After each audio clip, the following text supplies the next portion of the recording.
So hi guys, எல்லாருக்கும் வணக்கம். ஜெயம் ரவி அவர்கள் அழுது நீங்கள் பார்த்துருப்பீங்க நம்புகிறேன். அந்த வீடியோ எல்லாம் அழுது உருக்கமான ஒரு வீடியோ போட்டிருந்தாங்க.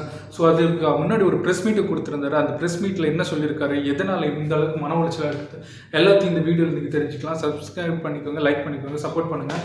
ஸோ அவர் என்ன சொல்லியிருக்காருன்னா, முதல்ல வந்து ப்ரெஸ் மீட் எல்லாத்தையுமே கூப்பிட்டதுக்கப்புறமா நான் இந்த ப்ரெஸ் மீட் எதுக்கு கொடுக்குறேன்னா, முதல்ல இது சினிமாவுக்கோ இல்லை எனக்கோ நீங்கள் என்னையும் சினிமாவையும் கம்பேர் பண்ணாதீங்க. இது வந்து ஒரு தனி என்னோடய பர்சனல் விஷயத்தை மட்டும்தான் நான் இந்த இடத்துல வச்சு சொல்ல போகிறேனே தவிர சினிமாவுக்கு இதுக்கு எந்த சம்மந்தமே இல்லைன்ட்டு ஒரு 2 டைம்ஸ் பக்கத்தில் சொல்லிட்டு தான் இந்த ஆரம்பிச்சிருக்காரு. ஸோ ஆரம்பிக்கும் போது என்ன சொல்கிறேன்னு பார்த்தீங்கன்னா, நீங்கள் நினச்சிடலாம் ஜெயம் ரவி எப்படி வேணாலும் ஆட்டி வைக்கலாம், நீ இது பண்ணுனா அவன் பண்ணுவான், உங்களுக்கு இது கேட்டால் அவனுக்கு கொடுப்பான், அந்த மாதிரிலாம் என்னை யூஸ் பண்ணிகிட்டு இருந்தீங்க அப்படின்னு சொல்லிடுறாரு. ஆமாம், சில பேரோட கேரக்டர் அப்படி தான். நம்ம நோங்கிறது சொல்கிறது ஒரு பெரிய விஷயமா இருக்கும், ஒரு பெரிய கஷ்டமான விஷயமா இருக்கும். ஸோ அது என்னோட நேச்சர், நான் அந்த மாதிரி தான் இருந்திருக்கேன். ஆனால் இதுக்கப்புறமும் இருக்க மாட்டேன். எனக்கு எல்லாமே தெரியும். நீங்கள் சைபர் புல்லிங் என்ன, அதாவது ஆன்லைனில் ஒரு இந்த ரீசெண்ட் இயர்ஸாக பல புல்லிஸ் பண்ணிட்டு இருக்காங்க. லைக் வந்துட்டு அவரோட ஃபேமிலி விஷயமா இருக்கட்டும், எக்ஸ் ஃபேமிலி விஷயமா இருக்கட்டும், இல்லை கரண்டாக போயிட்டு இருக்கிற கரண்ட்னு வச்சிங்கன்னா ஒரு லைஃப் எண்ட் ஆகிற போது இன்னொரு லைஃப் நம்ம ஸ்டார்ட் பண்ணி தான் ஆகும். அதுதான் நேச்சர். ஏன்னா இந்த ஜென்ரேஷனில் வந்துட்டு ஒருத்தங்களுக்காக வாழ்ந்துட்டு இருந்தால் அவங்க கரெக்டாக நமக்கு என்ன நடக்கும்னு நமக்கு சொல்ல முடியாது. கடைசியில் வாழ்க்கையில் லைஃப் தான் ஸ்பாயில் ஆகும், இருக்கிறது ஒரு லைஃப். ஸோ உண்மையாக இருக்கவங்களுக்கு இருக்கலாம், ஆனால் பொய்யா இருக்கவங்களுக்காக நம்ம திரும்ப இருந்தால் அது முட்டாள்தனம். ஸோ அதுதான் அவர் இன்னொரு லைஃப் போகும்போது அந்த லைஃப்லேயும் அவங்கள வாழ விடல அவரை. ஸோ இதுதான் அவர் சொல்லி ரொம்ப மன உளைச்சல் பண்ணியிருக்காரு. நீங்கள் எவ்வளோ வேணாலும் என்ன திட்டுறீங்க, இல்லை சைபர் புல்லிங் பண்ணுறீங்க. ஸோ இதுக்கு எல்லாத்துக்குமே எல்லாருக்குமே நான் ஒரு பதில் வச்சுருக்கேன். இதுக்கப்புறம் நீங்கள் ஏதாவது சொல்லணும்னா டேரெக்டாக என்னோட ஆஃபீஸ்க்கு வாங்க, ஆஃபீஸில் வச்சு நான் ஃபேஸ் பண்ணிக்கிறேன். இவ்வளோ நாள் சைல்டாக இருந்ததே தப்பு. இவ்வளோ நாள் நீங்கள் பண்ணுறது எல்லாத்தையும் பார்த்துட்டு நான் பேசாமல் இருந்தது நான் பண்ண ஒரு பெரிய தப்பு.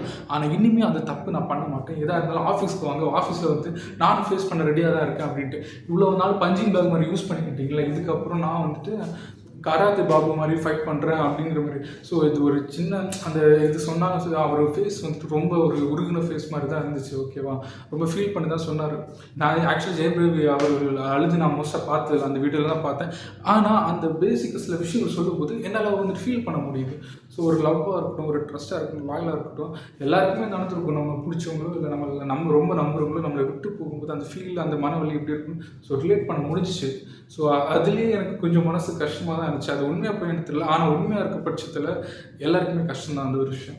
அதுக்கப்புறம் என்ன சொல்கிறாருன்னு பார்த்தீங்கன்னா, என்னோட மூவிஸ் இனிமேல் ரிலீஸ் ஆகாது அப்படிங்கிறாரு. ரிலீஸ் ஆகாதுன்னா தேட்டரில் இனிமேல் ரிலீஸ் பண்ண மாட்டேன். ஏன்னா நான் மூவிஸ் இனிமேல் நடிக்க போகிறது கிடையாது. இனிமேல் நான் நடிக்க மாட்டேன். இனிமேல் நான் ஃபுல்லாக கிடையாது, இப்போதைக்கு நடிக்க மாட்டேன். ஏன்னா அவர் இருக்கிற மன உளைச்சலுக்கும் அந்த ஃபீலிங்ஸ், அந்த டென்ஷன்லாம் ஒருத்தர் யாராக இருந்தாலும் ப்ராப்பரான ஒரு சப்போர்ட் கொடுக்க முடியாது. அவர் எண்ணில் இருந்த அந்த மூவிக்காகவும். ஸோ அந்த டிஸ்டர்பன்ஸை தலையில் வச்சுக்கிட்டு எப்படி நடிக்க முடியும்? ஸோ அந்த ப்ராப்ளம் நான் சால்வ் ஆகிறது வரைக்கும் நான் எந்த படத்துலையும் நடிக்க மாட்டேன். அதெல்லாம் முடிஞ்சதுக்கப்புறமா நானே என் ஃபேன்ஸ்க்காக வந்து எல்லா படமும் ஒரு நல்ல ஒரு படமாக கொடுக்குறேன் அப்படிங்கிறாரு. சைபர் புல்லிங் அப்புறம் வந்துட்டு இந்த ப்ராப்ளம் எல்லாம் எப்போ ஓகே ஆகுதோ இல்லை எப்போ ஸ்டாப் ஆகுதோ அதுக்கப்புறம் நான் வந்து உங்களுக்கு மூவி பண்ணுறேன் அப்படிங்கிறாரு. அது வரைக்கும் நான் நடிக்க மாட்டேங்கிறத தெளிவாக சொல்லிட்டார். ஸோ அவர் என்ன சொல்கிறதுன்னா, இந்த 24 வருஷத்தில் நான் பகலாக உழைச்சிருக்கேன், காலம் உழைச்சிருக்கேன், நைட்டு உழைச்சிருக்கேன். ஒவ்வொரு தடவையும் என் ஒர்க்குக்காக என் தூக்கத்தையோ இல்லை என்னோட பர்சனல் விஷயத்தையோ எல்லாத்தையும் சந்தோஷமாக சாக்ரிஃபைஸ் பண்ணிட்டு நான் வந்து கஷ்டப்பட்டு உழைச்சிருக்கேன். ஸோ உழைச்சதுனால தான் இந்த அளவுக்காக தான் நான் இருக்கேன். என் ஃபேமிலியை நான் நல்லா பார்த்துக்கணும்னு உழைச்சிருக்கேன். என் குடும்பம் இனிமேல் உடையக்கூடாதுங்கிறதுக்காக உழைச்சிருக்கேன். என் குடும்பத்தில் எல்லாரும் சந்தோஷமாக இருக்குன்னு உழைச்சிருக்கேன். என் குழந்தைங்களோட ஸ்கூல் ஃபீஸ்க்காக உழைச்சிருக்கேன். இந்த மாதிரி பல கஷ்டங்களை பட்டு தான் நான் இந்த இடத்துக்கு வந்திருக்கேன். ஸோ இதெல்லாம் பட்டு என்ன நீங்கள் வந்துட்டு சைபர் புல்லிங் மூலமாக இவன் பொறுப்பு இல்லாதவன், இவன் அப்படி, அவன் இப்படி, என் ஃபேமிலியெல்லாம் இப்படி தான்ட்டு எப்படி நீங்கள் பேசலாம்? என்னை பற்றி சொல்கிறத கூட நான் தாங்கிப்பேன். ஆனால் என் ஃபேமிலியை பற்றி இனிமேல் ஒரு அவதூறோ இல்லை தப்பாக பேசுனீங்க அது நான் எப்போவுமே பொறுக்க மாட்டேன் அப்படிங்கிறாரு. அப்புறம் வந்துட்டு ஃபெமினிஸ்ட்னா என்ன அப்படிங்கிற அவரே கேட்குறாரு, ஃபெமினிஸ்ட்னா என்ன அப்படின்ட்டு. நீங்கள் நினைக்கிறது மாதிரி ஃபெமினிஸ்ட்னா நீங்கள் நினைக்கிறது ஒன்றும் கிடையாது. எனக்கு ஃபெமினிஸ்ட்னா என்னென்னு சொல்ல தராதீங்க. ஏன்னா நான் இது வரைக்கும் ஃபெமினிஸ்ட்னா என்னென்னு ப்ராப்பராக கற்றுக்கிட்டு வந்திருக்கேன். ஒரு மூவி இருக்குன்னா கூட ஒரு ரேப் சீன் வருதுன்னா, ஒரு பொண்ணுங்களுக்கு எதிரான ஒரு ரேப் நடக்குது, அது எப்படி இது மக்களுக்கு பாதிக்குது, அதில் எப்படி நீங்கள் வந்துட்டு விழிப்புணர்வு பண்ணணுன்ட்டு கஷ்டப்பட்டு மூவி எடுத்திருக்கேன். அது அவ்வளோ ஈஸியான கான்செப்ட் கிடையாது. அந்த பார்த்து ஒருத்தங்க திருந்தணும், இல்லை இந்த இவ்வளோ பெரிய இம்பேக்டான ஒரு விஷயம் அப்படிங்கிறத ஆடியன்ஸ் பார்த்து இந்த மாதிரி நிறைய பேர் திருந்தணும் இல்லை புரிஞ்சுக்கணுங்கிறது கஷ்டப்படுறவர்களுக்காக நான் ஒரு மூவி எடுத்தேன்னா அது அவ்வளோ பெரிய ஈஸியான ஒரு விஷயம் கிடையாது. அப்படிப்பட்டு எடுத்து அப்படி கஷ்டப்பட்டு ஒரு மூவி எடுத்து டைரக்ட் பண்ணியிருக்கேன். என்கிட்ட நீ ஃபெமினிஸ்ட்னா என்னன்னு பேச வராதீங்க. ஃபெமினிஸ்ட்னா என்னன்னு எல்லாமே எனக்கு தெரியும். ஐ நோ எனக்கு ரெஸ்பெக்ட் கொடுக்கணும், எல்லாத்துக்கும் பொண்ணுங்களுக்கு இந்த மாதிரி ரெஸ்பெக்ட் கொடுக்கணும் எல்லாம் தெரியும். எங்கள் அம்மா என்ன அப்படி வளர்க்கலன்னு சொல்லிட்டு காட்டமாக சொல்லியிருக்காரு அந்த இடத்துல. அது மட்டும் இல்லாமல் எனக்கு நான் இந்த அளவுக்கு நான் ஒரு மரியாதை கொடுத்து தான் அவங்க ஃபேமிலி வச்சுட்டு இருந்தேன். ஆனால் இன்னைக்கு வந்துட்டு அவங்க போனதுக்கப்புறம் என்னை என்ன கஷ்டப்படுத்துறாங்கன்னு பார்த்துக்கோங்க அப்படின்னு சொல்லிட்டு என் குழந்தைங்க கூட பேச முடியலன்னு அழுதுட்டாரு. என் குழந்தைங்க கூட இல்லை, என் குழந்தைங்களை பார்க்க முடியல, என் குழந்தைங்க கூட பேச முடியல. கண்டிப்பாக பெற்றவங்களுக்கு அந்த கஷ்டம் இருக்குது தானே. ஆனால் அவங்க என்ன சொல்கிறாங்கன்னா குழந்தைங்களுக்கு கால் கனெக்ட் ஆக மாட்டேங்குது. அதுக்கப்புறம் நேரில் போய் பார்க்கலான்னு சொன்னால் பாடி கார்டு வச்சுருக்காங்க. அவங்களுக்கு ஒரு டீமை வச்சு என்னை எப்படிலாம் கஷ்டப்படுத்துகிறோம் அப்படிலாம் கஷ்டப்படுத்திட்டு இருக்காருங்கிறதையும் சொல்லியிருக்காரு. ஸோ இந்த மாதிரிலாம் பேசிட்டு கொஞ்சம் நேரம் அமைதியாக இருக்கிறாரு. ஏன்னா இவ்வளோ பேசுகிறாருன்னா கண்டிப்பாக அந்த ஒரு டயர்டு இருந்திருக்கும் அந்த அளவுக்கு. ஏன்னா அவர் ஃபுல்லாக அழுது தான் பேசிட்டு இருந்தார். ஸோ அதுக்கப்புறமா சொல்கிறாரு, இதெல்லாம் நீங்கள் எனக்கு பண்ணுறது நீங்கன்னு சொல்லிட்டு தான் மென்ஷன் பண்ணுறது, பர்டிகுலராக யாரோட பேரை மென்ஷன் பண்ணல. ஆனால் மோஸ்ட் அவர் ரெஃபர் பண்ணுறது எக்ஸ் ஃபேமிலி தான் சொல்கிறாரு. ஸோ நீங்கள் என்ன பண்ணுறீங்க எது பண்ணுறீங்கன்னெல்லாம் எனக்கு தெரியும். இதுக்குன்னு ஒரு குரூப் அமைச்சு என்னென்ன பண்ணுறீங்க அப்படின்னு எல்லாம் எனக்கு தெரியும். உங்களுக்கு இதெல்லாம் எனக்கு தெரியும். சினிமா ஃபீல்டில் இத்தனை வருஷமாக இருக்கிற எனக்கு என்னென்ன பண்ணணும்னு தெரியாது. ஆனால் நான் பண்ணல, ஏன்னா நான் அந்த மாதிரி ஆள் கிடையாது அப்படிங்கிறதையும் சொல்லியிருக்காரு. சினிமாவுக்கு போனால், அதாவது ஷூட்டிங்க்கு போனால் அவங்க என்ன சொல்கிறாங்க பார்த்தீங்கன்னா, ஷூட்டிங் நீங்கள் வர வேணாம், இவர் என்ன தாண்டி எப்படி இந்த ஷூட்டிங்குள்ளே வாராருன்னு பார்த்துக்கிறேன் அப்படின்னு சொல்லியிருக்காருன்னு அவர் சொன்னார். ஸோ அவர் சொல்லும்போது கூட சொல்கிறாரு, இதெல்லாம் நான் இன்னைக்கு இப்படி பேசுறீங்கல்ல, இதெல்லாம் எனக்கு தெரியாதா, இந்த மாதிரி பண்ணுறதுக்கு எனக்கு தெரியாதா, நீங்கள் டைரக்டர் ஆனதோ இல்லை நீங்கள் வந்து ப்ரொடியூசர் ஆனதோ நான் இருந்ததுனால தான், நான் ஃபர்ஸ்ட் ஆஃப் ஆல் உங்களுக்கு உங்கள் கூட இருந்ததுனால தான் இந்த அளவுக்காவது அச்சீவ் பண்ண முடியுது.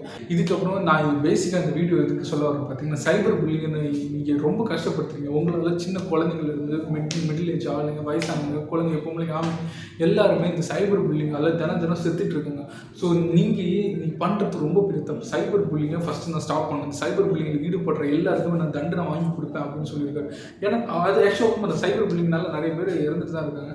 ஸோ நிறைய பேர் கஷ்டப்படுறாங்க, நிறைய பேர் பர்சனல் லைஃப் விஷயத்தை பேசுறதுனாலையும். ஸோ அது ரொம்ப ஒரு பாதிக்கப்படுது. ஏன்னா ஒவ்வொருத்தங்களுக்கு ஒருத்தங்க ரொம்ப சென்சிட்டிவாக இருப்பாங்க. ஸோ எல்லாருமே அதை அக்செப்ட் பண்ண முடியாது. ஸோ அது சைபர் புல்லிங்கை பற்றி மோஸ்ட் அவருக்கு தான் சொல்லியிருக்காரு, ரொம்ப காட்டமாக சொல்லியிருக்காரு சைபர் புல்லிங்கை பற்றி. ஸோ இதெல்லாம் முடிஞ்சதுக்கப்புறமா அவர் சொல்கிறாரு, நான் இது வரைக்கும் என் மனசில் யாருக்குமே கட்டுதான் நினைக்கல. ஸோ இந்த ஆக்டிங் ஃபீல்டில் இல்லை இந்த சினி ஃபீல்டில் நிறைய நாள் இருக்குது. இது வரைக்கும் நீங்கள் என்ன விட நல்லா நடிச்சு வரீங்கன்னா வாங்க, நான் சத்தியம் காலில் வந்து வந்துட்டு சூப்பராக நடிக்கிறீங்க அப்படின்னு சொல்லிட்டு அப்ரிஷியேட் பண்ணுவேனே தவிர யாருமே என் மனசால் நான் இது வரைக்கும் கீழே தள்ளணுமோ இல்லை நாசமாக போகணும் அந்த மாதிரி நடிச்சதில்லை. என் ஆடியன்ஸ்க்காக மட்டும்தான் நான் இந்த அளவுக்கு டிஃப்ரெண்டாக மூவிஸ் எடுக்கிறேன். எனக்கு ஹிட்டு கொடுக்கணும்னா நான் ஹிட்டு பார்க்க போகல, நான் ஹிட் கொடுக்கணும், எல்லா மூவியும் ஹிட்டு கொடுக்கணும்னு நான் நினைக்கல. ஏன்னா நான் இது வரைக்கும் நடிச்சது எல்லாமே ஆடியன்ஸ்க்கு என்ன தேவை கொஞ்சம் வித்தியாசமாக இருக்கும். என்னோட ஃபேன்ஸ் நான் எப்படி என்டர்டைன்மெண்ட் பண்ண நினச்சனே தவிர இப்போ நான் நிறைய மூவிஸ் எடுத்துருக்கேன். ஏலியன்ஸ் வர்றது மாதிரி இல்லை ஜோம்பிஸ்க்கு எடுத்து அது ஹிட்டாக இல்லைன்னு தெரியாதே நான் நடிச்சிருக்கேன். ஸோ எனக்கு வந்துட்டு ப்ராஃபிட்டோ இல்லை இன்வெஸ்ட்மெண்ட்டோ அந்த இதை தாண்டி என்னோட ஆடியன்ஸை நான் எப்படி ஹாப்பியாக வச்சுக்கிறது மட்டும்தான் என்னோட எய்மாக இருந்துச்சு தவிர மற்றபடி பணம் சம்பாதிக்கிறதோ இல்லை அடுத்தவங்களுக்கு கீழே தள்ளி வாழ்கிறதோ அந்த மாதிரி எந்த ஒரு எண்ணமும் எனக்கு இல்லை அப்படிங்கிற சொல்லினதுக்கு அப்புறமா அவர் சொல்கிறாரு, கெனிஷா அவங்கள பற்றி சொல்லியிருக்காரு. நீங்கள் வந்து ஃபஸ்ட்டு எக்ஸ் ஃபேமிலியை பற்றி சொன்னதுக்கப்புறம் இவங்கெல்லாம் போனதுக்கப்புறம் இந்த ஒரு விஷயத்தில் கெனிஷா வந்துட்டு இந்த அளவுக்கு நான் கஷ்டப்பட்டுட்டு இருக்கும்போது என் கூட இருந்தாங்க, எனக்கு சப்போர்ட் பண்ணாங்க, ஒரு சின்ன விஷயத்தை எனக்காக என்ன பார்த்தாங்க. ஆனால் இந்த சைபர் புல்லிங் அதில் அவங்களும் என்னை விட்டு இப்போ போயிட்டாங்க. எத்தனை பேர் எவ்வளோ தாண்டா டார்ச்சர் பண்ணுவீங்க, எங்கே போனாலும் நீங்கள் விட மாட்டீங்களா சைபர் புல்லிங்ஸ் அப்படின்ட்டு அவங்கள தான் மெயினாக சொல்கிறாரு. என் எக்ஸ் கூட இருந்த ப்ராப்ளத்தை எல்லாத்தையுமே சொல்லி இவன் தான் தப்பு, இவன் தான் ஆக்சுவலாக கெனிஷா வந்துட்டு அவங்க வந்து ஏதாவது போஸ்ட் போட்டு அவங்க போஸ்ட்டுக்கு கீழே போயிட்டு கமெண்ட் பண்ணுறது, அவங்களுக்கு தலிப்பாக பேசுறது, இதுவாக பேசுறது, இந்த மாதிரி பண்ணுறதுனால அவங்களுக்கு வந்துட்டு ஃப்ரஸ்ட்ரேட் ஆகிட்டு இவங்களுக்குள்ள ஏன் இப்படி பேசுகிறாங்க, ஒரு அட்ஜஸ்ட் பண்ணிக்கலாம், உண்மையை லவ் பண்ண இதை கூட தாங்க மாட்டேன் தாங்கலாம். ஆனால் ஒரு ரெகுலராக பல வருஷங்களுக்கு வந்துட்டு என்ன போஸ்ட் போட்டாலும் நான் உங்களுக்கே சொல்லுவேன் கீழே வந்துட்டு ஆக்சுவலாக நான் வந்துட்டு ஓகே தான். ஆனால் எல்லாருக்கும் அந்த கமெண்ட் செக்ஷன் அவங்களை தப்பாக பேசுறது இதுவாக பேசுறது அக்செப்ட் பண்ணிக்க முடியாது சில பேருக்கு. ஸோ இப்படி வந்துட்டு அவங்க பர்சனல் லைஃப்பை வச்சு அவங்க ஃபினிஷ் அவங்க போடுற போஸ்ட்டுக்கு இந்த மாதிரி தப்பாக பேசும்போது அவங்களுக்கு எவ்வளோ நாள் தான் போயிருப்பாங்க, கிட்டத்தட்ட 2-3 வருஷம் அமைதியாக இருந்திருக்கு, இன்னும் ஸ்டாப் ஆகலாம் அந்த பிரச்சனை. அவங்க அப்படி சொல்லிட்டு இருக்கும்போது ஃப்ரஸ்ட்ரேட் ஆகிட்டாரு. இவங்களுக்கும் இந்த மாதிரி நடக்குது அப்படின்னு சொல்லிட்டு அவங்களும் போயிட்டாங்க அப்படின்னு சொல்லியிருக்காங்க கெனிஷா. ஆனால் கெனிஷாவை அவங்க தப்பாக பேச கெனிஷா வந்துட்டு இது இவ்வளோ நாள் எனக்காக பார்த்து பண்ணாங்க, எல்லாம் பண்ணாங்க. ஆனால் என் லைஃப்பில் இதுக்கு மேலே நீங்கள் முன்னேறவும் விட மாட்டீங்க, என்னை புள்ளி பண்ணி இந்த அளவுக்கு நீங்கள் ஆக்கிட்டீங்க. அது மட்டும் இல்லாமல் ஒரு முக்கியமானது சூசைட் அட்டெம்ப்ட் பண்ணியிருக்காரு. அவர் கை காமிக்கிறாரு, ஆல்ரெடி நான் கட் பண்ணி சூசைட் ட்ரை பண்ணியிருக்கேன், இங்கேயும் ட்ரை பண்ணியிருக்கேன் அப்படின்னு சொல்லிட்டு கை காமிச்சிடாங்க. ஒரு தள்ளு முடிச்சு கையை அந்த நரப்பை கட் பண்ணுற ஒரு வீடியோ அந்த ஃபோட்டோ இருந்துச்சு, அந்த தழும்பு இருக்கும் அது தெரிஞ்சிச்சு.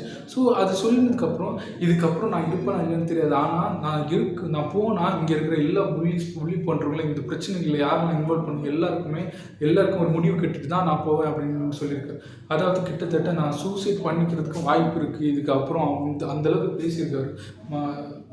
தப்பு. ஏன்னா ஒருத்தங்களோட ஃபிசிக்கலாகவும் சரி மென்டலாகவும் சரி ஒருத்தங்களை அந்தளவுக்கு கஷ்டப்படுத்தாதீங்க.